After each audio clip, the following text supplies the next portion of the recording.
This is My Taste is Better Than Yours, the manga podcast where Guardian Enzo and I, Samu, discuss some of our favourite series and figure out, is my taste better than yours?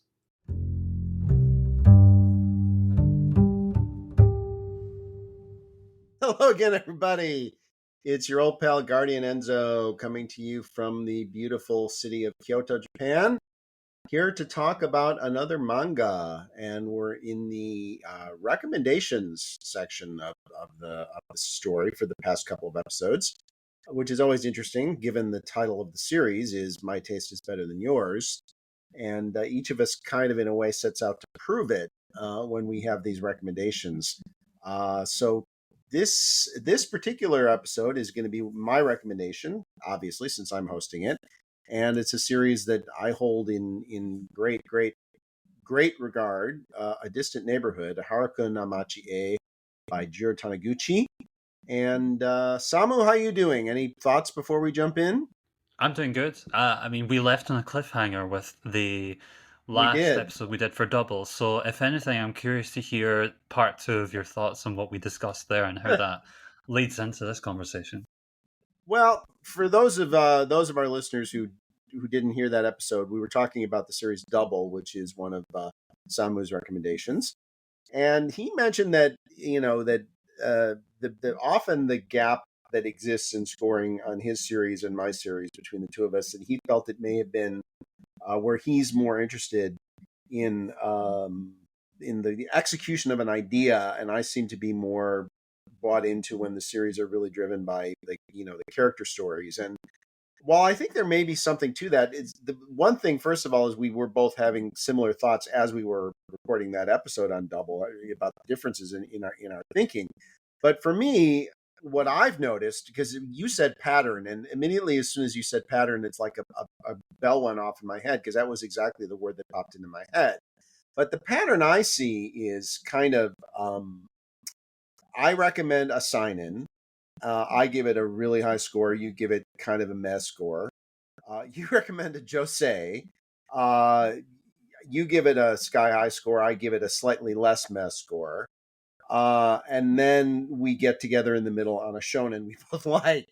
Um, and so that's and we've liked most of the series that the other has recommended, but never really has any of our recommendations been anywhere close to I love this as much as you do. And I do see that pattern where you're recommending a lot of Josei series. I'm recommending a lot of Seinen. Anyone who is familiar with the other show on this YouTube on the YouTube channel version of this, I have a playlist called Enzo Loves Manga, and a lot of the series I've done in that those episodes, those shows, they're sign in because that does seem to be the demographic that resonates most strongly with me.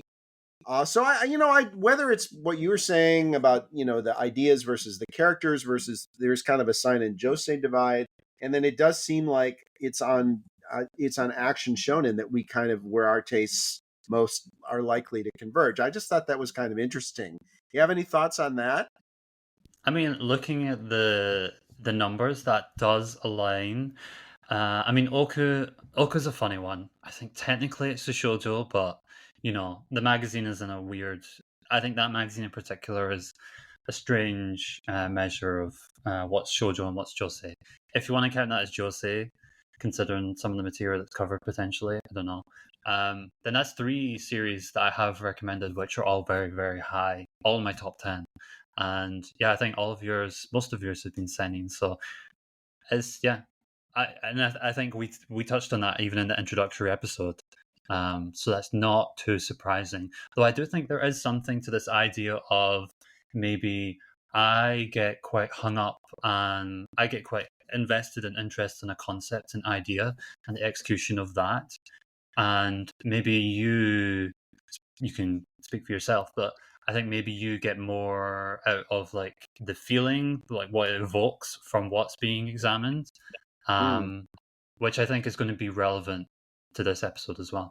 Yeah, and I also think another trend that I've noticed in myself is that I tend to have a serious, big appreciation of series that can do more with less, and series that can tell big stories about really interesting and complex characters without without wasted space. And I think that sort of hit me as I was doing my Lost in Anime post on Sengoku Yoko this week.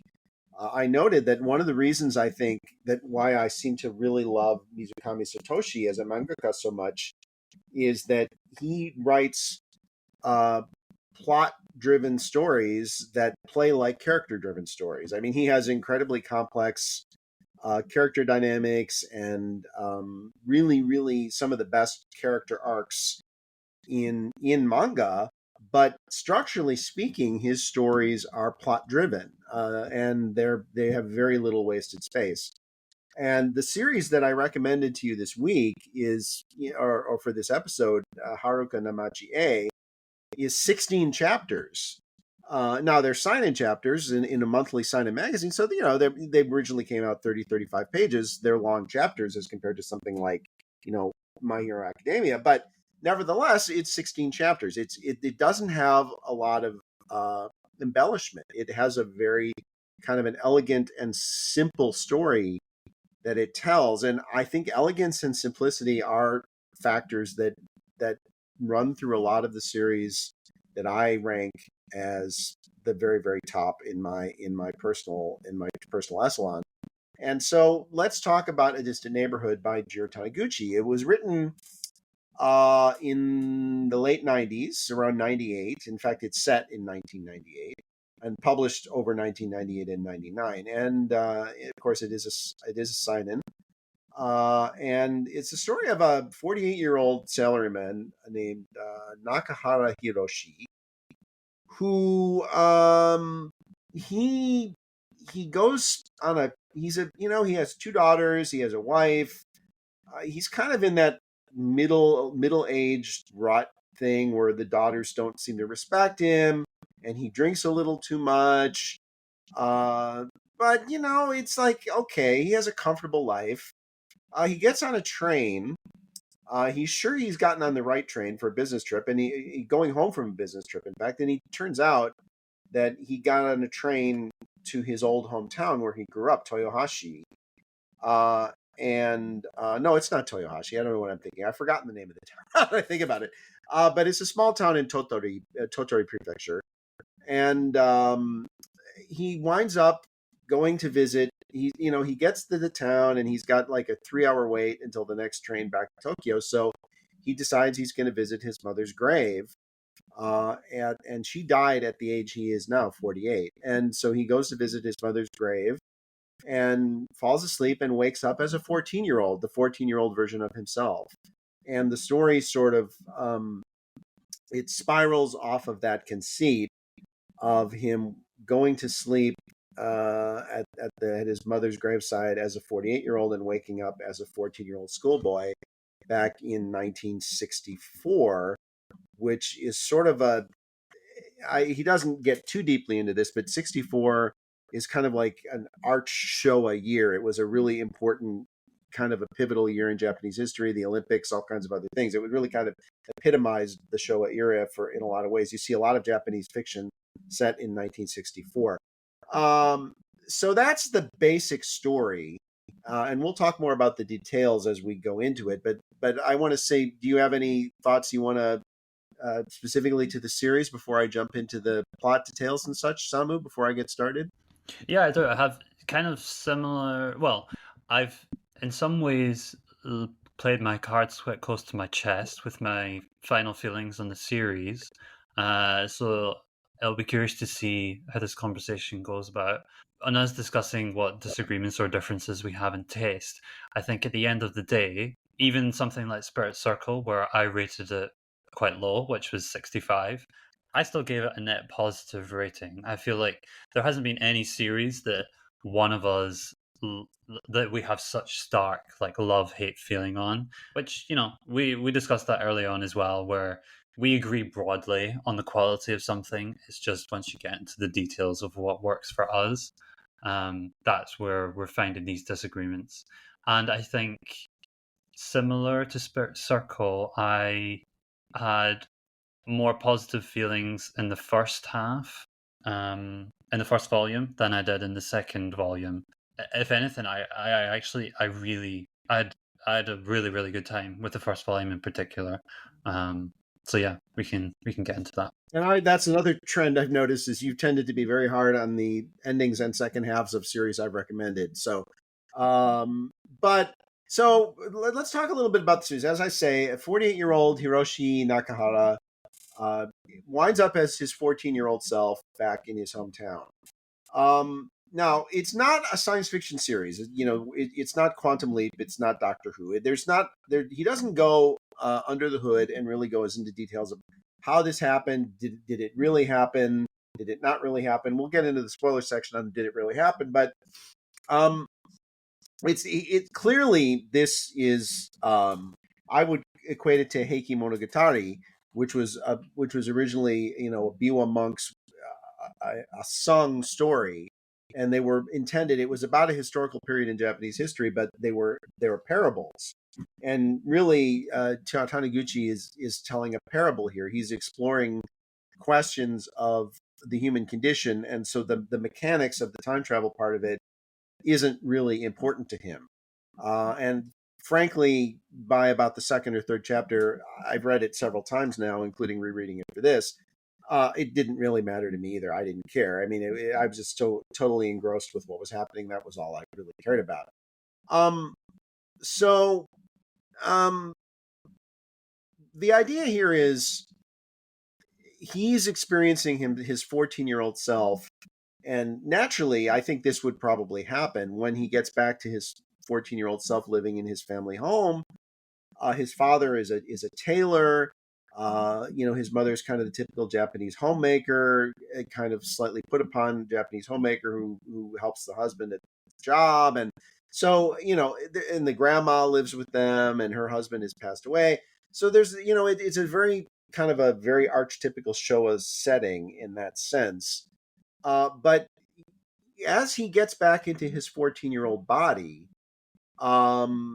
he's kind of taken aback by how much he remembers and how much comes back to him when he's in that situation. How he never loses his perspective as a middle-aged salaryman, but he almost, to a degree that surprises even him, inhabits his 14-year-old self. So I want to ask you, Samu, how did that play for you? And do you think that's how it would go for most people? Would it be a more natural transition back into that role than we think it would be intellectually, as from the perspective of being far away from it? Well, I mean, so the main point that I took from, or the main feeling I got from the first volume, and it's quite a strong one as well. Like it actually genuinely affected me, and so I should say, it's 2 volumes. I read it in one day. I read first volume, then I went about, did some things, and then I finished it that night. And for those hours between those two, it was just constantly in my mind. I was dwelling on it, this idea of if we could relive our teenage lives with the like maturity or experience or like confidence that we develop as we're becoming adult, like how would we go about our life? And you see that with Hiroshi and how he so confidently achieves all these things that other 14-year-olds around him are struggling to do, because it just becomes so natural to him to be able to do all these things.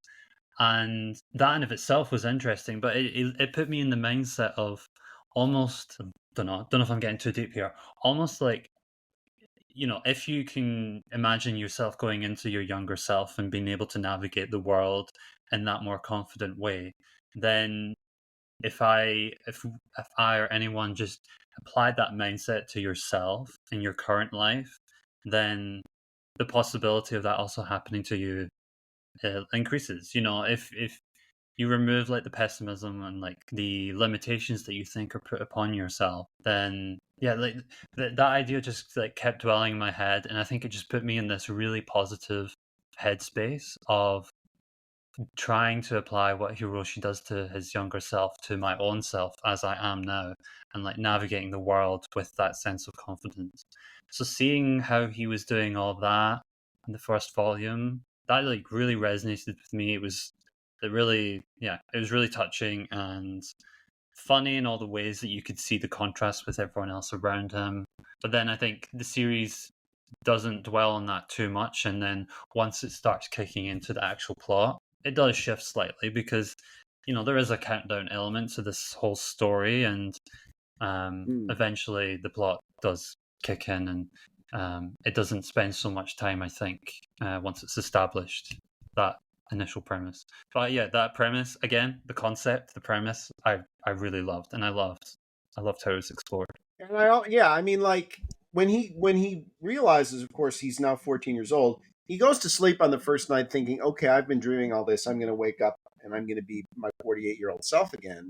And he doesn't. And when he doesn't, he realizes, shit, I've got to go to school.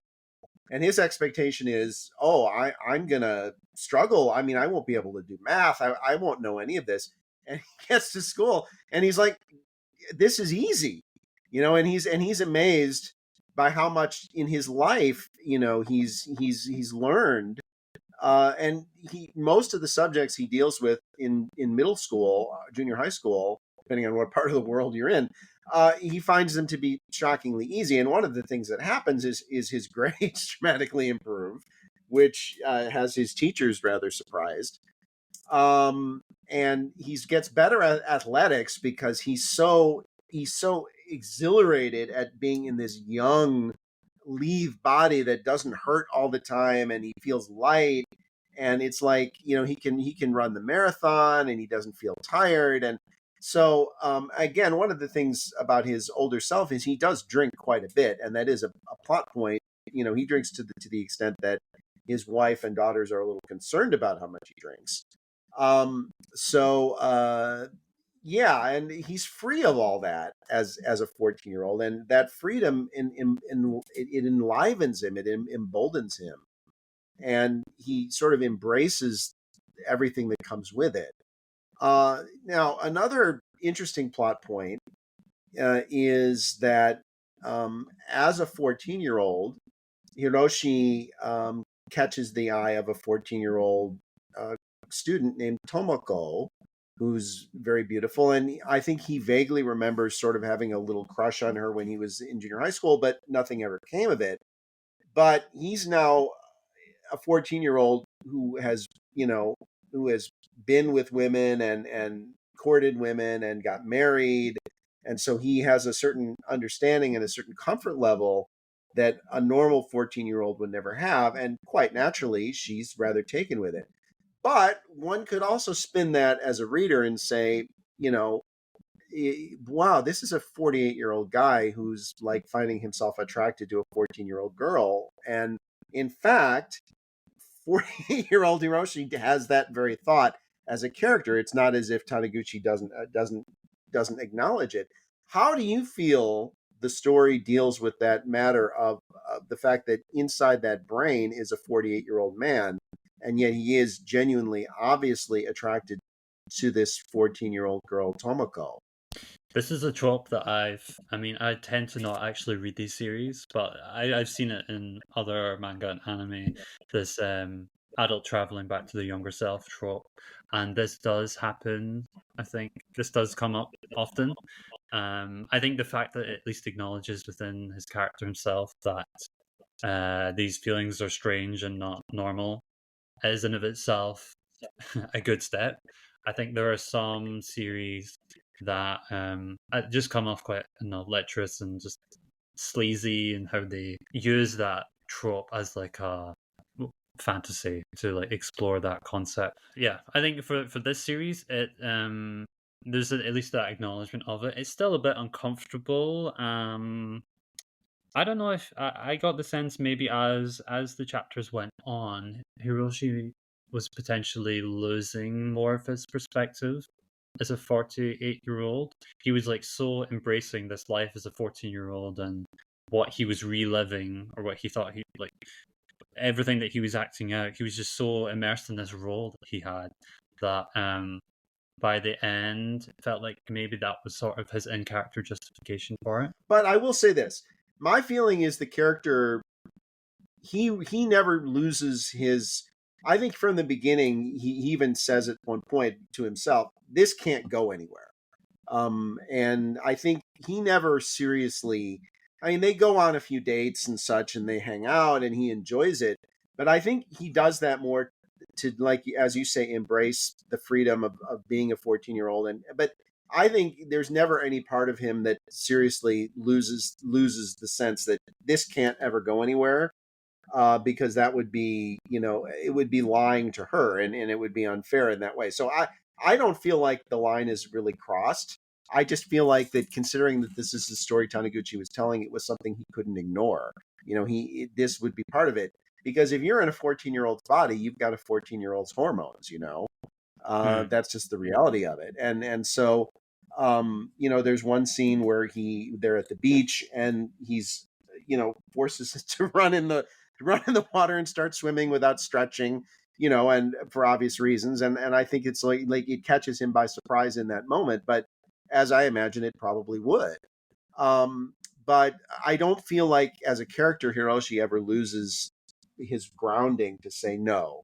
I'm going to enjoy this. It's fun, but it can't ever be more than that. At least that was Yeah, how I yeah. read it. Okay, let's talk a little bit before we get into the spoiler section. I want to talk a little bit about Taniguchi Jiro, who it would be fair to say is in the small circle of the most influential mangaka of all time. I remember going to the Morikaru exhibition. She had a traveling exhibition that passed through Kyoto last year, or maybe 22. I don't remember for sure.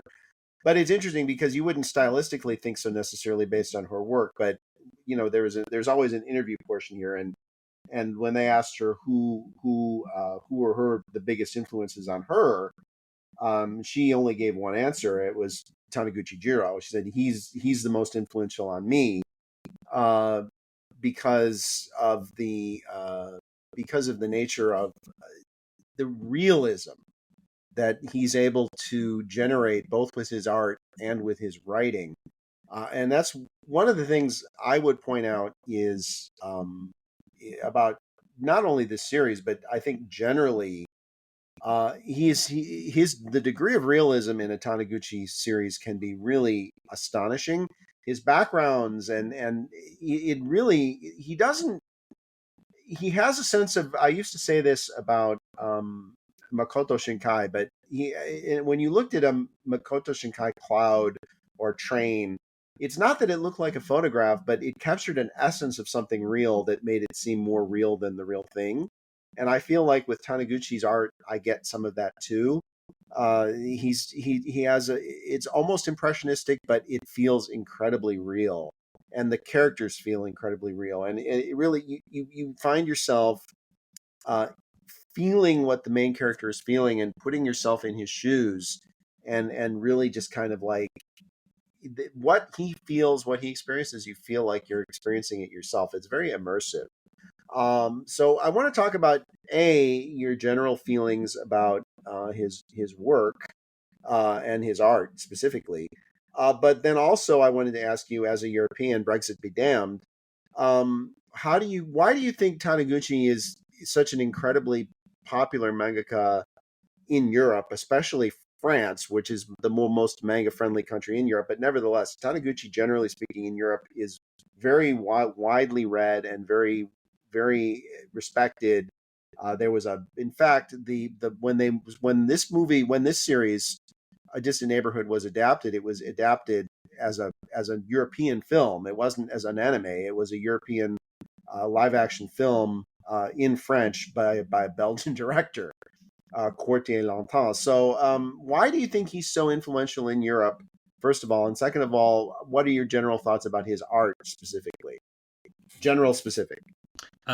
I think the reason why maybe he appeals to like European audiences, uh, is that some you said it with Double, in our last episode, that maybe there's not a specificity to making it seem a super Japanese story, and I think I got that from this as well.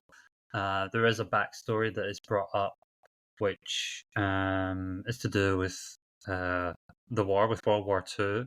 But even then, thinking of that, that could be just so easily reframed from a different country's perspective of the same war. I feel like there is nothing inherently within this story, even though you say it's like very, very iconic here within the Showa era. you could take all of these elements and just transpose it to a different place in the world, and I feel like it would largely be the same, which is what they did with that Belgian film. So I think that universality of the themes that it's exploring, I think, um, I think that's one of the reasons why it resonates. And I think another potentially is that, although I've not read them, I know Jiro Taniguchi has a wealthy bibliography, lots and lots of series. This one in particular, even though it's not one of his like last or later series, even it does also feel like a series that um, would be told by someone with life experience to tell it. I don't know if it's necessarily a type of series that he would have felt that he needed to tell if he was any younger, or that maybe he could have told as well if he didn't have the full perspective of both ages of the Hiroshi that we see within the story.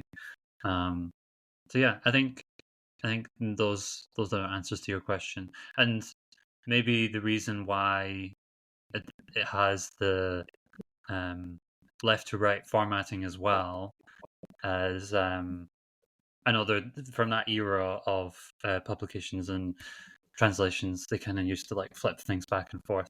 I will say that didn't bother me in any way. If anything, a hint for what's to come. My recommendation is a series which also had a similar formatting. No. I will say it was an adjustment for me reading a manga left to right. It didn't immediately feel natural, but I do broadly agree with the universality of it. I think that's absolutely true. There's absolutely no reason why any of the emotional stuff that's going on with him and what he's going through. There's no reason that couldn't have happened in London, in the English countryside, in Europe, in Pennsylvania. In that sense, it's not really a particularly Japanese thing. Okay, thank you. Let's start to get into the specifics of the story now, the spoiler section. So, as always, if you haven't read it, this would be the time to bug out for the dugout, as they say, and come back and listen to the whole episode after you read the story. Samu read it in a day. I think the first time I read it, I probably didn't read it in a single day, but the only reason I didn't read it in a single day is because I was loving it so much that I didn't want it to be over. But it is 16 chapters, so um, basically the countdown element that Samu referred to earlier is that what the sort of the defining moment of Hiroshi's childhood is that his father abandons the family when he's 14 years old. And it isn't some big dramatic thing where there's a lot of buildup and big fights. It just one day he's there and then the next day he's not. And so he realizes that he's come back a couple of months before that event is scheduled, if you will, to happen. So he thinks about, okay, he realizes that small things are changing, that things are happening differently than they did. Like he develops a friendship with a boy named Daisuke much sooner than he did in real life. This whole thing with Tomoko, it was never more than kind of like a slightly idyllic crush when he was going through it the first time. Now they develop a bond. So things are changing, and of course, it occurs to him now. Okay, I could change the future here. I could make it so my father doesn't leave, and if I make it so my father doesn't leave, maybe my mom won't die of exhaustion at a young age, because after he leaves, it takes the life out of her, really. So, and he has a younger sister named Kyoko, who he has an interesting relationship with in the story. You can see how he quickly lapses into a 14-year-old relationship with an 11-year-old sibling. With her, he kind of immediately defaults back into that mode. It just comes naturally to him, the kind of like the irritation and stop whining. Okay, I'll take you, that kind of thing. So the whole thing now is, okay, is dad going to leave? And really, the relationship in a way between Hiroshi and his father is the most important relationship in the series, I would say, because I don't think Hiroshi has ever seriously thought about leaving his own family, but of course, he identifies more with his father as a 14-year-old than he does with himself as a 14-year-old in some ways. And so he's trying to figure out how is it possible? Daisuke, this friend that he has, his family relationship is very rough. His father has been cheating on his mother. His father has a serious drinking problem. He sees Hiroshi's family life as being idyllic, and Hiroshi as a 14-year-old would probably have seen it that way too. But this Hiroshi knows what's going to happen. And one of the things that he says during the course of this story is, no one ever truly becomes an adult. The child we were is always deep inside us. And I was wondering, Samu, do you find truth in that statement? Do you think that that's a true statement? 100%.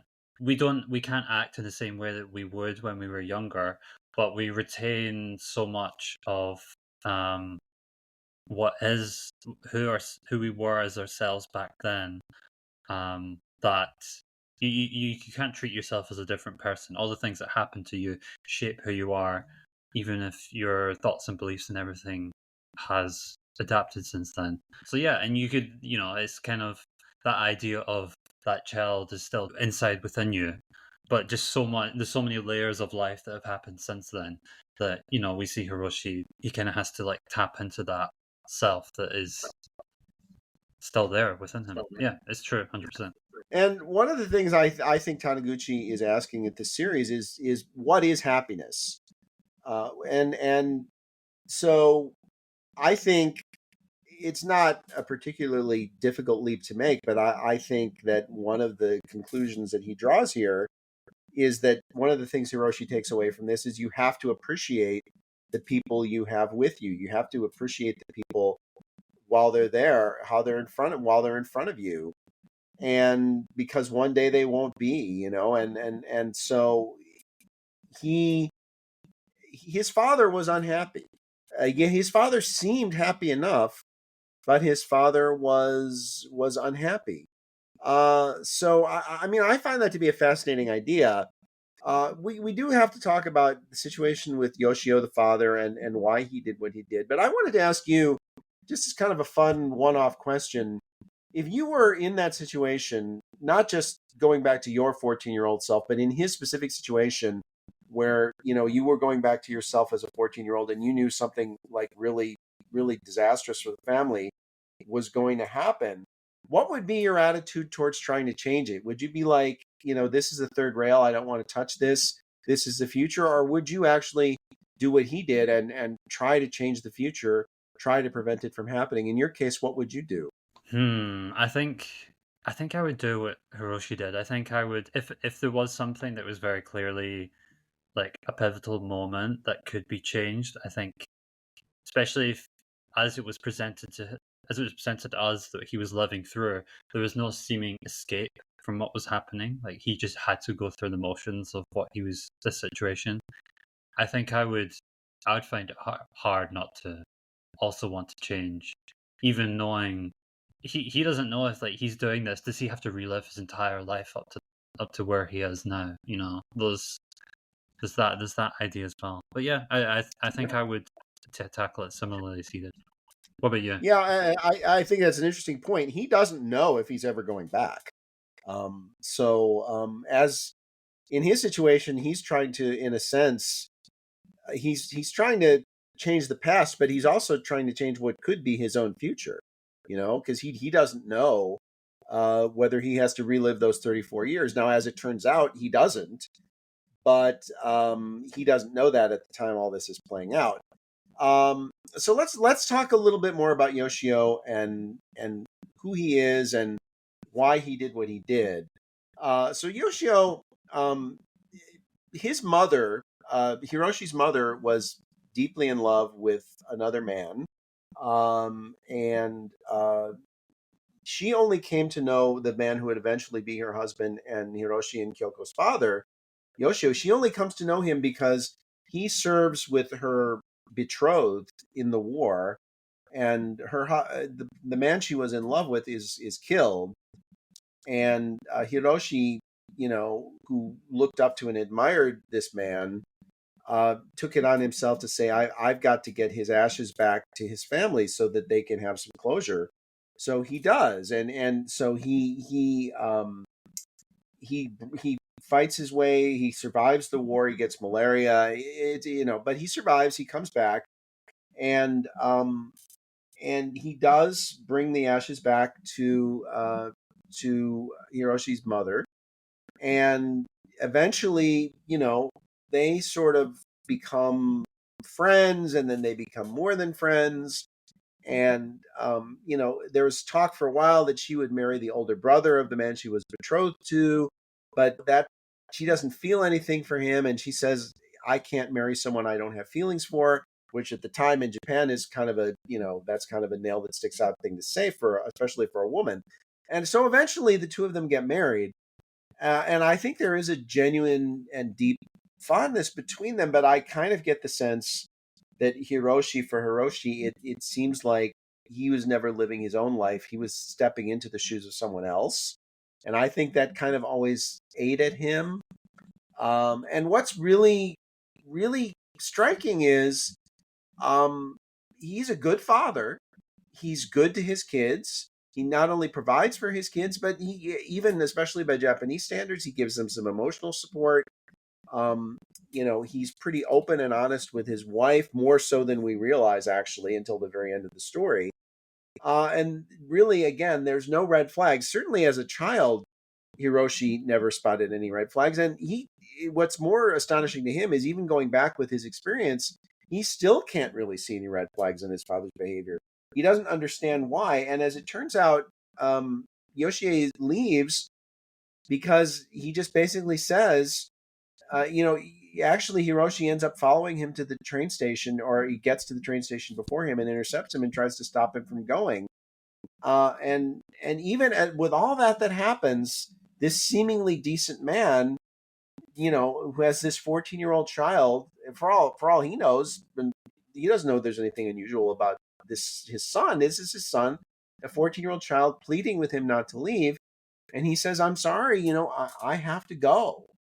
And it's because I I never I never stopped feeling like there was another life that I wasn't living. And so basically, he was never fully present in the life of the husband and the father and the tailor in the small town. And eventually he does leave and go back. He gets on a train to Tottori, which is the closest thing to a big city in that part of Japan. And so I want to ask you, Samu, and I think this is a really important question in the context of the series. How do you judge Yoshio and what he did? What is your moral, ethical judgment on him as a person and as a character, based on what he says to his son in that final, well, perhaps not final, but seemingly final meeting? How do you judge him as a person? Yeah, it's a complicated one. I mean, touch on an earlier point you said he does actually confront his dad days before he knows he's going to leave, and he just asks him up front, "Is there anything wrong? What are you thinking? You're not going to leave, are you?" And just in the same way, it seems he's been performing all these things of his life. He performs this answer, which gives no red flags. So it almost seems like it's not going to happen. So yeah, he was just as capable of lying to his son when confronted directly about what he was exactly going to do as he was about just maintaining this facade of the life that he had agreed to have with his wife due to the circumstances that brought them together after the war. I think it's easy to cast black and white judgments on people. I don't know. Sometimes multiple things can be true at the same time, and acknowledging that is difficult and messy and doesn't have easy answers, which I think the series lands on in the end. There isn't an easy resolution or answer to this. He does something incredibly selfish after, in his view, or what he seems to be doing, is like performing the selflessness for so long that he just can't do it anymore. He has to make an action for himself. Now, as someone who is married for so long and has children, there are expectations, and that does reflect on someone's character if you're going to just abandon everyone else for your own desires. So yeah, it's messy, it's complicated. His dad in so many ways isn't an upstanding person for what he did in that moment. And depending on if you asked him, if you asked each member of his family, I feel like they also would have had a different view on it slightly. I think Hiroshi would have felt different than his mother felt, because his mother had more of an inkling about how this could have potentially gone down as well. So it wasn't as much of a shock to her, even if she still has that hurt, that emotional feeling from him abandoning them. Um, yeah, it's a messy one. I think in the end it lands more on, in the view of everyone else, in the view of majority of other people, what he did was not a good thing, even if for what he did was for himself. Do you think what he did is, if we want to tie this story back to being set in Japan, does that feel like a very anti-Japanese thing to do? To like Actually, not it feels not like conform with that life, it feels like the way he went about ending it feels very Japanese to me. Just just to walk away and disappear. disappear. Yeah, because I think in the modern sense, especially, we would think, as an American and probably as a Western European, you say, you know what, I can't deal with it anymore. Let's get a divorce, and I'll go, and I'll see the kids on the weekends, and you think to yourself, don't you have any emotional connection to those kids after 11 and 14 years that you just want to walk away and never see them again? If you can't be in that, if you can't play that character anymore, be upstanding in the way you go about it. But again, I feel like the way he ends up doing it is a quintessentially Japanese way of doing it, is just to walk away. And I think, in fact, because divorce, in fact, was almost unheard of in Japan 60 years ago, but and it's still a lot less common even now than it is in the West. But I think that that's a very, I think this is less uncommon in Japan than we would like to think it is. And in fact, even when couples get divorced in Japan, like on the up and up, it's very common for the father to never see the kids after the divorce. It's like, okay, well, that part of my life is over, and that's it. So I don't want to say that happens all the time, but it does happen much more frequently than it does in divorce situations in the West. So yeah, I mean, I think it is very messy. It is very complicated, but I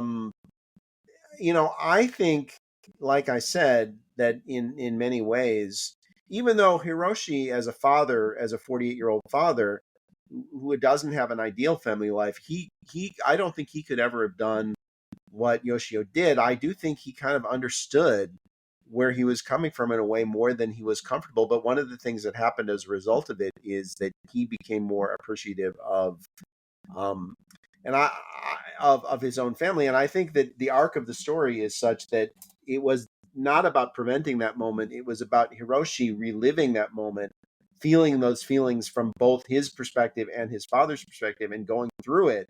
That was why he went back in the first place. That was, whatever the reason or method, that mechanism of his returning back in time 34 years, the reason for it, from a philosophical standpoint as a writer for Taniguchi, was he had to experience that moment, and from both sides in a way, and then so he could go back to the future and have the perspective that where his life was now, to appreciate it in a way he could not have otherwise. But let's talk about that ending, because I know you have some very specific feelings about the ending, Yeah. and how you would have ended it, and how you thought it was going to end, and how you would have ended it. And I'm very interested in hearing those. So please share. Sure. So I think what part of it comes down to is, and maybe we're different in this way. You can. I'm interested to hear.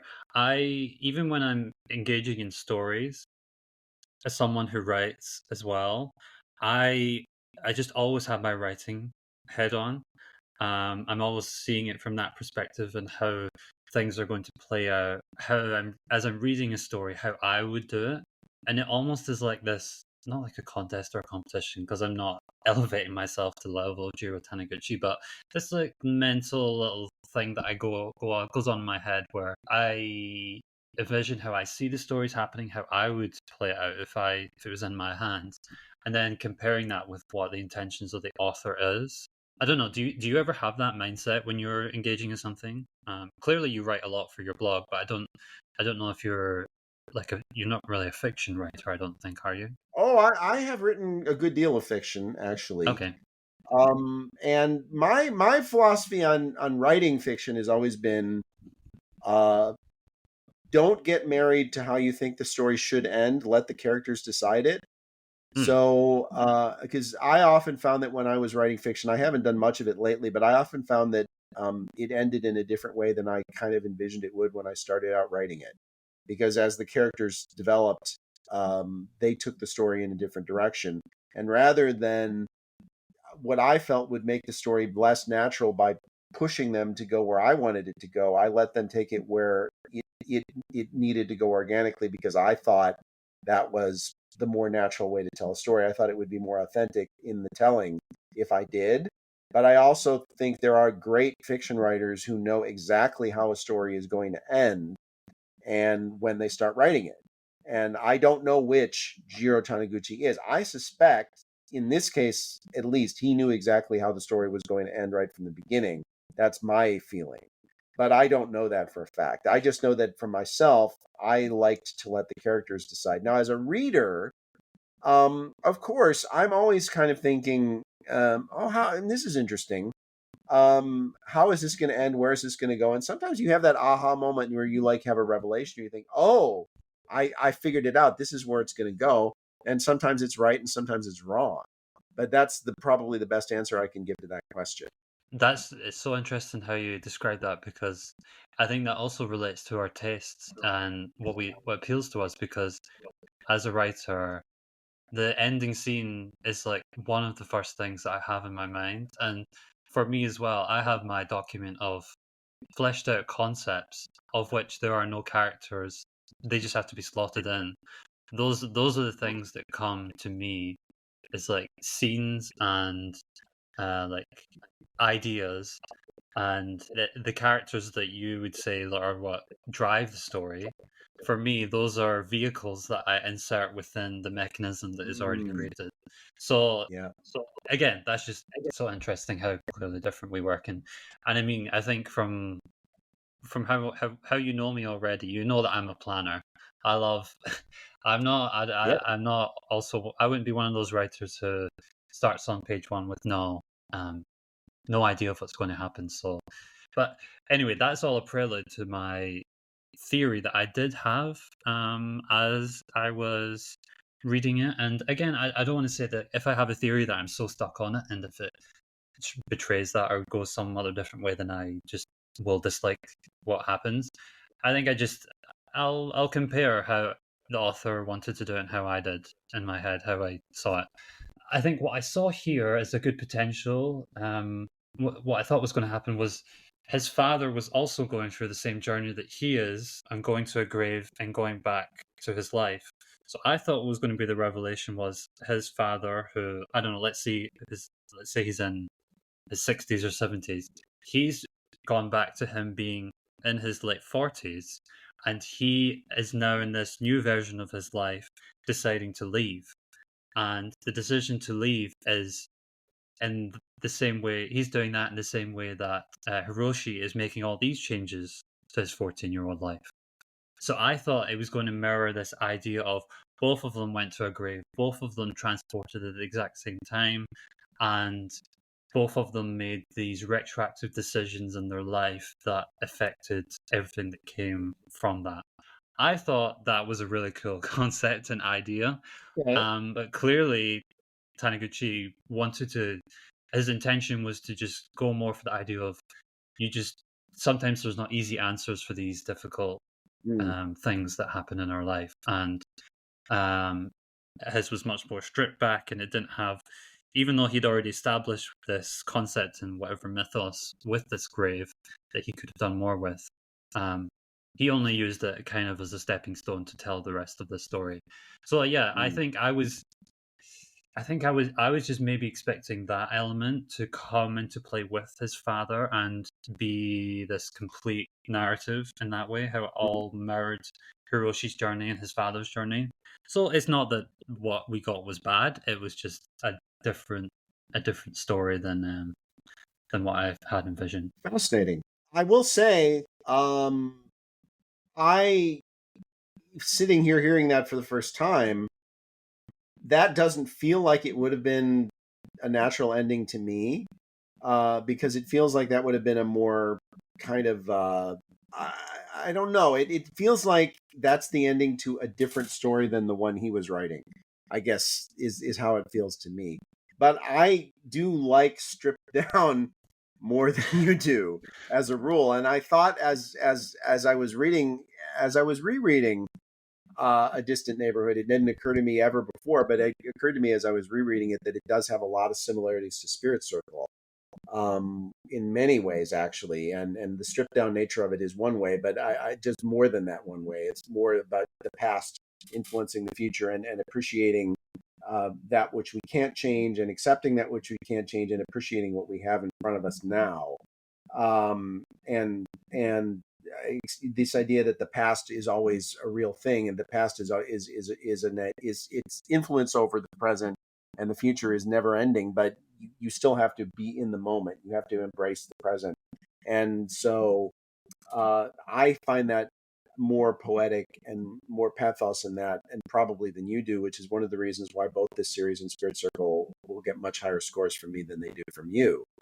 But that's I think okay. I want to ask it, you a simple question, and you can share the thought. I know you're about to share a thought. I'm sorry, I'm stepping on it. But as you finish sharing what you were going to share, I want you to also answer a simple question for me in a sentence or two. Do you think this was a happy ending? I think it was happy in maybe the sense that Hiroshi returned to his life with this mindset of maybe he already had that idea that he didn't want to be his father or did what his father did to him, but at least to reinforce an idea of what happened to him in his childhood, putting that back into his life now that he has children of a similar age that he was back then. So I think it's a complete. He went on this journey to reaffirm maybe the security in his own life. In that way, it is a positive ending for his character, even if he doesn't get all the answers that he wanted. And then the other point I was just going to say on the previous discussion was it sounds like, I mean, again, this also doesn't apply 100% to every story that we like, clearly, but a general rule of thumb seems to be I like something that tickles the head and you like something that tickles the heart, maybe. Um, that's, I think that's, and this is definitely one that I think tickles the heart more than the head. Yeah, I like to think I like both. Ones that do I mean, me both. too. My favorite manga of all Is it? time is a very emotional, very stripped down autobiography. So yeah, there's exceptions, 100%. And then my favorite manga of all time is one that's definitely more intellectual than emotional, and that's Yokohama Kadashi Kiko. Mm. So I think that's definitely more of a head than a heart manga. But I also think that a real profundity is achieved by those few series that can do both. But yes, as far as tendencies, I don't think you're wrong. I do think those tendencies exist in both of us. But yeah, fascinating discussion about a fascinating series, and one that's the better the series, in my opinion, the longer these conversations tend to go. So I want to, unless you have anything you want to jump in on, um, I want to go into let's do recommendations.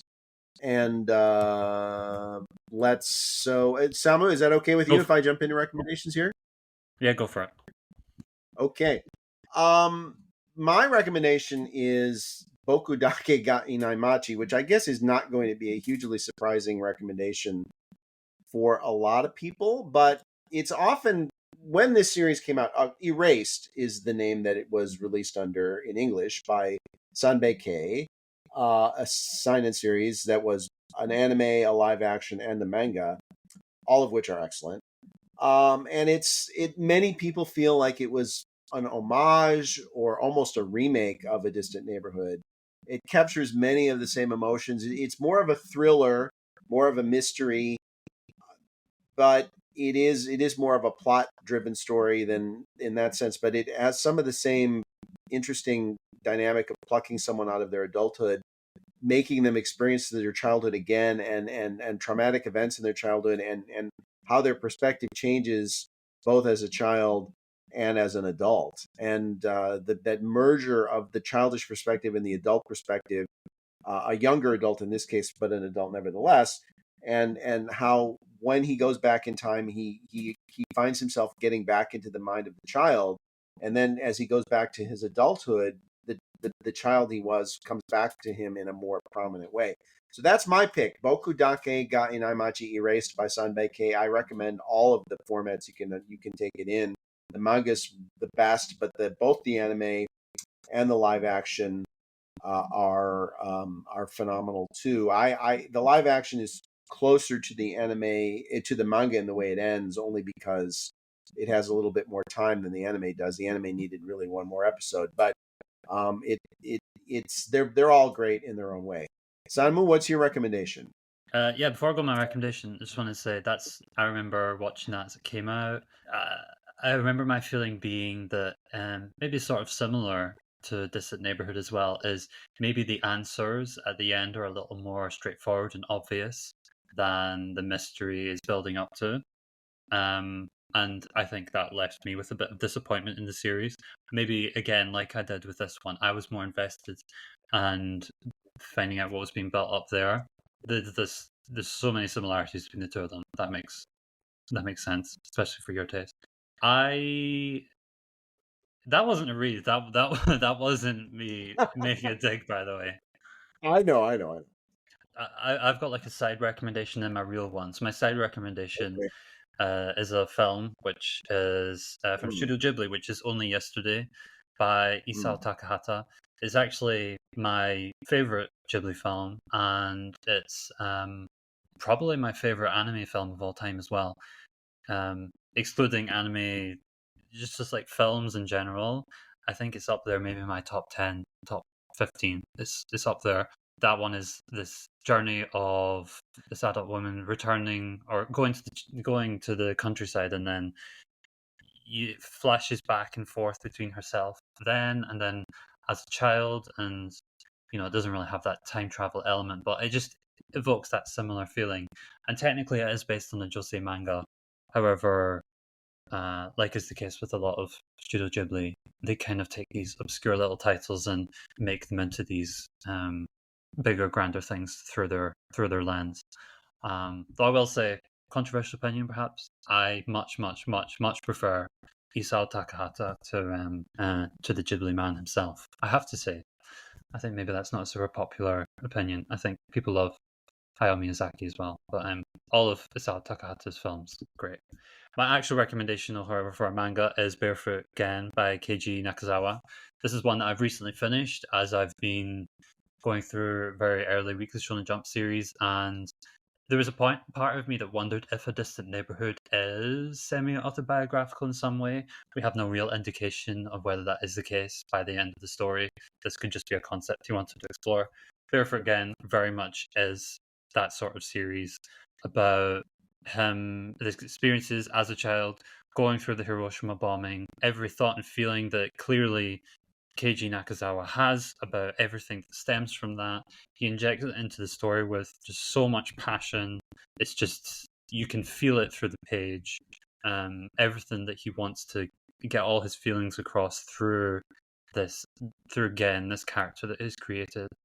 And there's also this element of knowing of what the future is going to entail, where characters will do things on a certain day, and then there'll be some flash forward to an event that happens 30 years in the future, or that's happening some other place around the world that contradicts or contrasts what's happening to those characters. So there's also that sense of knowing of what the future is going to be, despite what the characters are experiencing.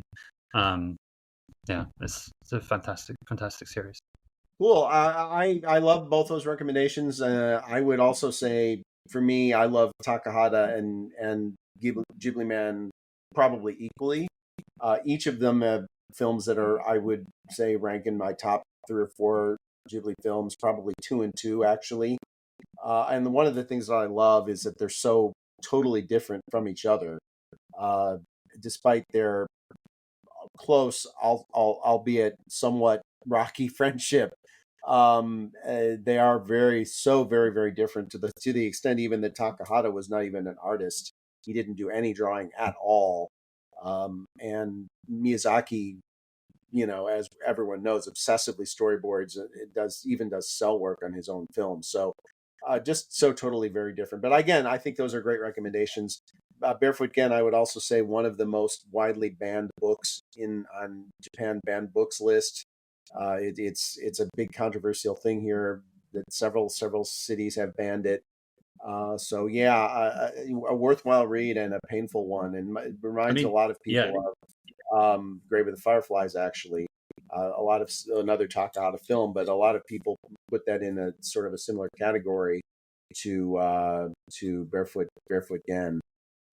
yeah. I think Keiji So yeah, Nakazawa, he doesn't bite his tongue in what he's trying to put across in that series, and it's one nope, of the most critical series I've ever read about Japan and Japan's place and yeah, like approach to the war, culture, everything in that way. yep, totally. Yeah.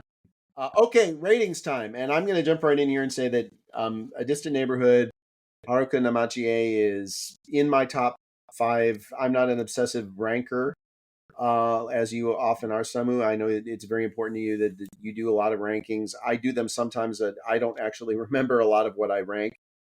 I can say for sure I would not need all the fingers on one hand to list the series I like at the same level as this one. It's in my top five for sure.